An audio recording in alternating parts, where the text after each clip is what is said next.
I feel like I have to apologise. I made a severe and continuous lapse in my judgment, and I don't expect to be forgiven. But Gunther Steiner, if you're watching, I will never question any decision that you make for Haas in the future. And Nico Hulkenberg, I should have respected that you are still one of the best drivers on the grid.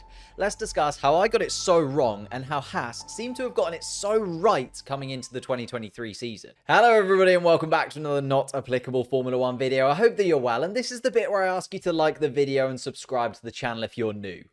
All done? Excellent. Let's crack on and talk about Nico Hulkenberg then. We're just 3 races into the 2023 season, and of course there's still a really long way to go in this season, but already the German driver has been one of the standout drivers on the grid for me. He has put in some of the most complete weekend performances, but he's mainly stood out for me for his exceptional qualifying pace, making it through to Q3 and qualifying in the top 10 for all of the Grand Prix so far. I've been incredibly impressed by every aspect of Nico Hulkenberg's season so far. Although before we delve into that in more detail, let's first address why he's even come into the team in the first place. A little bit of a look back at the 2022 season, don't mind if I do.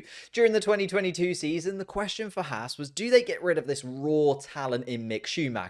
And if they do, what are their options moving forward? What drivers are available? I'll be the first to say that Mick Schumacher was not having a great season. You can't really get away with ripping your car in half twice and not come under criticism. Now, the way that Mick Schumacher was treated by the Haas team, I still don't think is justified, and it often felt like Mick needed an arm around the shoulder, but instead he was met with criticism on how many mistakes he was making, and more importantly, how much his mistakes were costing the team. In fact, Schumacher racked up a staggering $2 million repair bill, which Gunther Steiner really wasn't happy about. In his new book, Surviving to Drive, the Haas boss has singled out Schumacher's crash at a wet FP1 session in Japan, saying, "It's just not fucking..."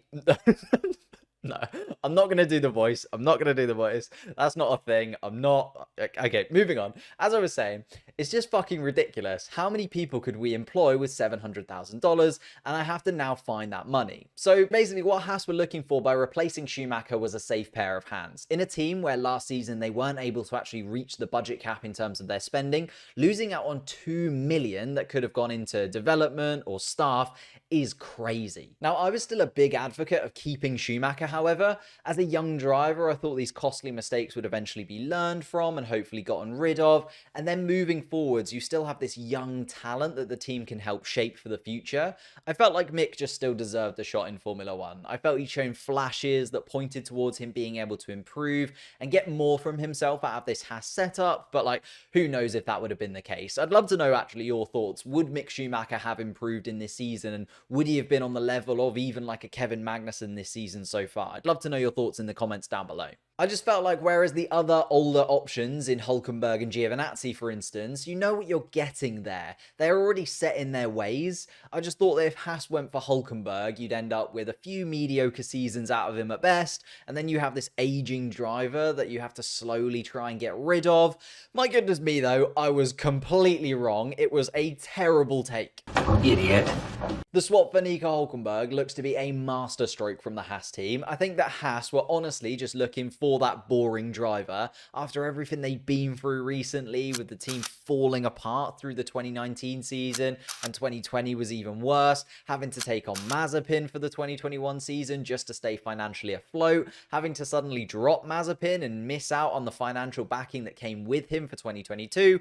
Gunther Steiner genuinely deserved every single second of that break from the grid that he had with Binotto in Italy. Haas have been through an insane amount of stuff in recent years. So I can understand, and I don't mean it's a criticism to Hulk when I say they opted for the boring driver. They opted for Hulkenberg because he's been around the grid for a while. He's shown all right pace in lots of different cars. He's done a great job when required as a backup in recent years too. He was the perfect fit for this reliably boring driver. But what you have is that reliability along with a driver who looks like he's got a new lease of life this season. Let's delve into the statistics, because even though it's a small sample size in 3 races, they tell a very very impressive story. 6 points from the first 3 races means that he's already halfway to achieving the 12 that Mick picked up across 22 races last season, in arguably a less competitive midfield last year, especially considering the steps forward that Aston Martin have made and Williams seem to have taken in particular, and putting into perspective how well the season started for Haas as well.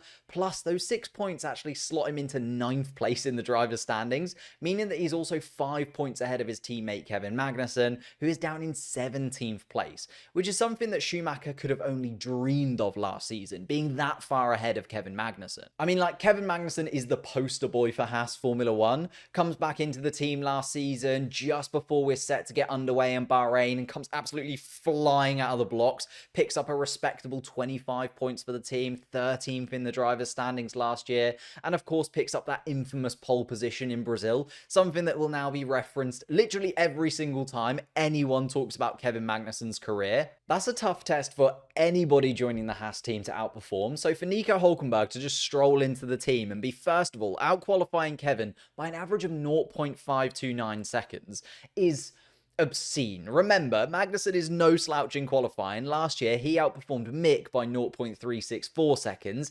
Kevin was by far and away the best qualifier in the team, and that looks to no longer be the case by an even larger margin. I do imagine that gap will narrow slightly as the season progresses, but that's still a clear sign that Nico gets so much better one-lap pace out of this car, which then usually lines up with which driver feels more comfortable behind the wheel of the setup. I suppose when it comes to the races is where you could argue it's been a little bit more tricky for Nico Hulkenberg to get into the groove. Bahrain saw him pick up actually where Kevin Magnussen left off last season and lose his front wing end plate after a slight misjudgment in the braking zone. It was very marginal, but clipping the rear right of Esteban Ocon, therefore having to pit super early, and that just kind of ruined his race. Saudi Arabia saw improvement, definitely, but still not quite the pace that we saw when it came to Australia, where he absolutely killed it. Australia saw Nico comfortably running in the points from start to finish. There was a tiny little mistake whilst under pressure from Lando Norris, which did allow the McLaren driver through, although then surviving the chaos at the end, a red flag that, remember, was caused by his teammate Kevin Magnussen, was very impressive, especially if you consider that during that mayhem with Alonso crashing into Sainz, the Alpines wiping each other out, Logan Sargent smashing into Nick de Vries, Hulkenberg came out of that in 4th place, which would have become 3rd as Sainz picked up a penalty, but the grid was then reset under the final red flag. Now, we should have known that the grid was going to be reset because Nico Hulkenberg is not allowed to be on the podium. The curse that is stopping him from ever taking home a trophy from a Grand Prix is way too powerful at this point. But that's besides the point, as Nico picked up 6 points whilst Magnussen destroyed his Haas car, which, remember, was the issue that the team had with Mick last year. Now, I don't imagine that Kevin Magnussen will accrue $2 million worth of damage, but he does have those kind of mistakes in him sometimes where I just feel like Nico Hulkenberg won't have that kind of crash. In my preseason predictions, I did have the two Haas drivers incredibly close to one another, but I did opt to side with Kevin Magnussen's side of the garage when deciding who would come out on top because of his experience in the Haas car and just with the team in general. Although after the first 3 races, if they're anything to go by, it may not end up being that close, and the German half of the team looks like they might comfortably come out on top. I'm just saying, it wouldn't surprise me if it actually ends up being Kevin who has to suck some balls at the end of the year. It's looking like Nico Hulkenberg is the perfect fit for that Haas car in 2023, and I would love to know your thoughts in the comments down below. Will Nico Hulkenberg finish above Kevin Magnussen this season? Who do you think is going to come out on top in that Haas car? Whilst you're down there, leave a like on the video, subscribe to the channel if you're new, and I'll see you next time.